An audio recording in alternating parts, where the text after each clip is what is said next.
तो ऐसे में अब सवाल ये बनता है कि आखिरकार ये जिस तरीके की कलह को आमंत्रण कांग्रेस पार्टी ने दिया है और जिस बात का जिक्र अभिषेक कर रहे थे ना कि कलह भी घर वाली कर है, तो ऐसे में कांग्रेस क्या बोली, अब जरा ये समझना होगा आपको।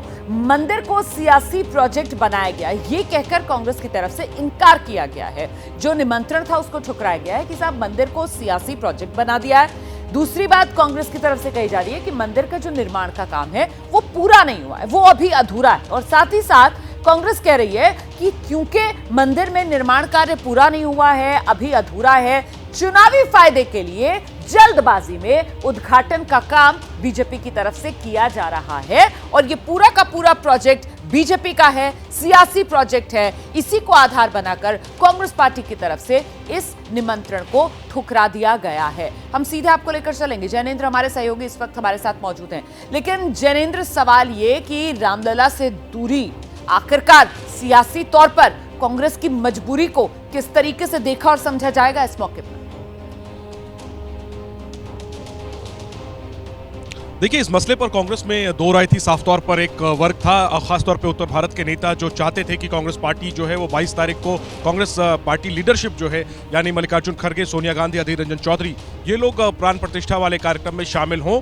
लेकिन पार्टी का दूसरा वर्ग, जिसकी संख्या ज्यादा है, उसका ये मानना है कि ये कार्यक्रम पूरी तरीके से बीजेपी आरएसएस स्पॉन्सर्ड कार्यक्रम है। और एक ऐसे वक्त में जब आपने ध्यान दिया होगा रोमाना कि सवाल उठाए गए 22 तारीख के कार्यक्रम को लेकर के शंकराचार्यों में से एक शंकराचार्य के द्वारा इस टाइमिंग का इस्तेमाल करके कांग्रेस पार्टी ने अपना रुख न्योते को लेकर के साफ किया और साफ तौर पर इस कार्यक्रम को 22 तारीख के कार्यक्रम को बीजेपी आरएसएस का इवेंट बताया। और साथ ही एक और बिंदु को हाईलाइट किया कि मंदिर तो भी बना ही नहीं है, मंदिर अर्धनिर्मित है, चुनावी फायदे के लिए इसका उद्घाटन किया जा रहा है। इस मसले पर साफ तौर पर पार्टी द्वारा स्टैंड ले लेने के बाद एक दो राय जरूर उभरी है इसके खिलाफ, लेकिन पार्टी में एक वर्ग है जो अब इसको शंकराचार्य के बयान को के हवाले से पार्टी के स्टैंड को जस्टिफाई करने की कोशिश करेगा कि शंकराचार्य तक खुद सवाल उठा रहे हैं। ऐसे में कांग्रेस लीडरशिप अगर कार्यक्रम से दूरी बना रही है तो उसमें कोई धर्म विरोधी या राम विरोधी कदम नहीं है।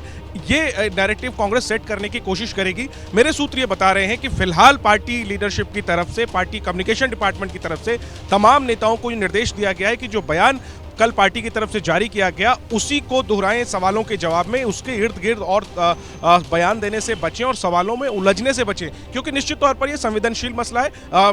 बीजेपी और मीडिया का भी एक सेक्शन जो है वो इसको गलत तरीके से प्रोजेक्ट करने की कोशिश करेगा, ये कांग्रेस को एहसास है। इसीलिए एक तो नेताओं को सोच समझकर बयान देने को कहा गया है और दूसरी रणनीति है कि शंकराचार्य के हवाले से 22 तारीख के इवेंट को बीजेपी आरएसएस का इवेंट बताने की कवायद जो है वो पार्टी की तरफ से की जाएगी। जी बिल्कुल, तो कहीं ना कहीं धर्म वर्सेस सियासत वाला जो फर्क है वो दिखाने की कांग्रेस की तरफ से कोशिश की जा रही है, जो निमंत्रण ठुकराया है कांग्रेस पार्टी ने। लेकिन आखिरकार इसका चुनावी राजनीति में कांग्रेस को कितना फायदा, कितना नुकसान, ये तो आने वाले वक्त में ही पता चल पाएगा। इस सब के बीच कांग्रेस ने ये जो फैसला लिया है, बीजेपी आक्रामक हो गई है। बीजेपी ने तंज कसा है कांग्रेस के इस फैसले पर। कांग्रेस का चाल चरित्र सामने आ गया, ये कहना है भारतीय जनता पार्टी का।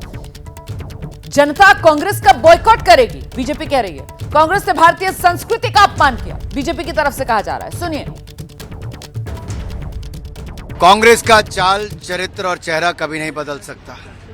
ये वही कांग्रेस है जिसने भगवान राम को काल्पनिक बताया था। आज कांग्रेस ने अगर प्राण प्रतिष्ठा की समारोह की बाइकॉट किया है तो साफ दिखता है कि हिंदुस्तान की जनता भी आने वाले समय में इनका बाइकॉट ही करने वाली है। कांग्रेस पार्टी का प्रभु राम विरोधी चेहरा राष्ट्र के सम्मुख प्रस्तुत हो चुका है। सोनिया जी के नेतृत्व में जिस पार्टी ने कोर्ट में दस्तावेज दिया था कि भगवान राम का कोई अस्तित्व नहीं, और अब इंडिया अलायंस के नेताओं द्वारा प्राण प्रतिष्ठा के पुण्य आमंत्रण को ठुकराना उनकी सनातन विरोधी सोच को दर्शाता है। श्री राम हमारे आराध्य हैं, प्राण हैं, भगवान हैं और भगवान श्री राम ही भारत की पहचान है। राम मंदिर में प्राण प्रतिष्ठा के निमंत्रण को अस्वीकार करना भारत की पहचान को अस्वीकार करना है, भारतीय संस्कृति को अस्वीकार करना है और इसीलिए तो कांग्रेस कहीं की नहीं रही।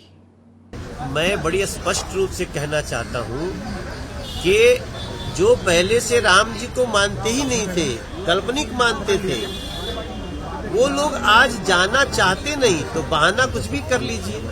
ये कार्यक्रम न्यास का है। न्यास ने प्रधानमंत्री जी को न्योता दिया है उनका शुभारंभ करने के लिए, और इस देश के लोकतांत्रिक रूप से चुने गए प्रधानमंत्री जी के हाथों ही इसका भव्य शुभारंभ होना भी चाहिए था। अब बाकी जिसको इस आत्मग्लानि भाव में जलना है, जल के पड़ जाए, ओकरे खातिर हम क्या कर सकते। तो बीजेपी के नेताओं को आप सुन रहे थे जो जमकर बरस रहे हैं कांग्रेस पार्टी पर।